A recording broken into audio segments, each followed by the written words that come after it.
Bonjour à tous. Aujourd'hui, on va voir ensemble les figures de style. Dans cette première vidéo, on va apprendre ce qui veut dire par les figures de style. Ensuite, on va s'intéresser aux figures d'analogie. D'abord, c'est quoi une figure de style ou de rhétorique? C'est un procédé d'écriture qui vise à créer un effet particulier, à rendre le message plus fort, plus émouvant, plus surprenant, plus beau.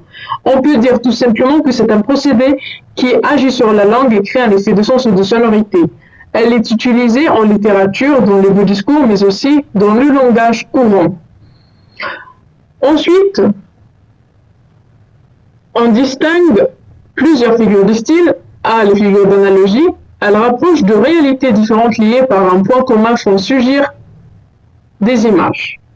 La comparaison. Elle établit un rapport de ressemblance entre deux éléments, le comparé et le comparant. Elle est un outil de comparaison, comme, ainsi que, plus que, et etc. Voici un exemple, son frère est beau comme un dieu. Le comparé, c'est le frère, comme l'utile est Dieu le comparant. Ensuite, la métaphore, c'est une comparaison sans outil de comparaison. Les termes y sont pris au sens figuré. Exemple, la Beauce est le grenier de la France. 3. La personnification. Elle est une métaphore qui assimile un être inanimé ou un animal à une personne en lui attribuant des caractéristiques ou des actions humaines. En bref, elle représente une chose ou une idée sous les traits d'une personne. Voici un exemple, le vent hurlait dans les branches.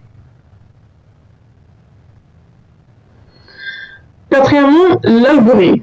Elle représente de façon concrète et imagée les différents aspects d'une idée abstraite. Elle se répare souvent grâce à l'emploi de la majuscule, processus de symbolisation par personnification.